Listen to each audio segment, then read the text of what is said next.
જો આજે આપણે તમારી પાસે જે અંગ્રેજીમાં યુનિટ 1 આપેલું છે અને એની એક્ટિવિટી 2 છે, એના તમને સ્પેલિંગ ટીક કરેલા છે, એ સ્પેલિંગ આપણે લખ્યા છે. આજે એની ટેસ્ટ આપવી છે આપણે, તો કઈ રીતે કરશું? આ જે છે અહીંયા આગળ વધુ વાંચો. અહીંયા જો સૌથી પહેલા તમને સ્પેલિંગ આપેલા છે. જેટલા જે સ્પેલિંગ મેં તમને લખાવ્યા એ બધા સ્પેલિંગ અહીંયા આપેલા છે. સ્પેલિંગ પૂરા થાય પછી જે ડાયલોગ તમને પાઠ્યપુસ્તકમાં આપ્યો છે ને ચિત્ર સાથે, એ ડાયલોગ પણ અહીંયા છે. જેટલા 3 કે 4 ડાયલોગ છે, 3 કે 4 ડાયલોગ અહીંયા આપી દીધેલા છે. એ ડાયલોગ પૂરા થાય પછી નીચેના ભાગમાં આ બીજી એક્ટિવિટી 2 છે, એક્ટિવિટી 2B, એમાં જે આપેલું છે ઈ છે ને અહીંયા જો હવે આપણે ટેસ્ટ કરીશું. અહીંયા લખેલું છે ધોરણ 6 સેમ 2 યુનિટ 1, એની એક્ટિવિટી 2 છે. એમાં અહીંયા ઓપન ક્વિઝ ઉપર આપણે ક્લિક કરશું એટલે જો અહીંયા આવી રીતે ક્વિઝ ખુલે છે.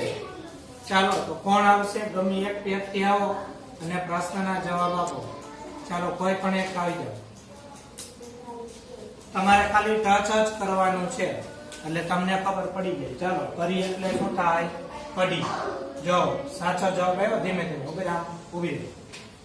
સાચો જવાબ આવશે તો લીલું થશે અને જો ખોટો જવાબ આવશે તો લાલ આવશે. ચાલો જવાબ સિલેક્ટ કરો. એલસી માટે શું આવશે? હા, કાર્ડમમ. જો લીલું સાચો જવાબ આવી ગયો. ચાલો નેક્સ્ટ એટલે પછીનો પ્રશ્ન. પછી દૂધ. દૂધ માટે મિલ્ક આવશે. માત્ર 5 મિનિટ થશે. ગ્રામ ફ્લોર એટલે શું થાય? તો કે ચણાનો લોટ. આગળ આલો. પછી કરી લીવ એટલે શું થાય? તો કે મીઠો લીમડો. ચાલો આગળ આલીએ. પછી ગૃહ કાર્ય એટલે શું થાય? તો કે હોમવર્ક. 7મો પ્રશ્ન પૂછ્યા છે. અડધું એટલે અડધું. અડધા માટે શું આવે? હાફ આવશે. ચાલો કર્ડ એટલે શું થાય? કર્ડ એટલે તો દહીં થશે. 2 ને ક્લિક કર્યું વ્યવસ્થિત હતો બેટા? હા. 9મો પ્રશ્ન લિટલ એટલે થોડું. નેક્સ્ટ. છેલ્લો પ્રશ્ન ભાગ અપાર. ઊભી રહો. જો કેટલા માર્ક આવ્યા? 10 માંથી 10. બેન માટે સરસ મજાની તાળી પાડી દો. આવી ગેમ તમને રમવી ગમે કે ના ગમે તો ઘરે જઈ અને તમારા ફોનમાં આજે અત્યારે આપણા ગ્રુપમાં લિંક આપેલી છે, એમાં જઈ અને ટ્રાય કરજો. પણ પહેલા છે એ સ્પેલિંગ તૈયાર થયેલા હોવા જોઈએ. જો આપણને સ્પેલિંગ આવડતા હશે તો આપણે 10 માંથી 10 માર્ક આવશે. સમજાઈ ગયું બધાને?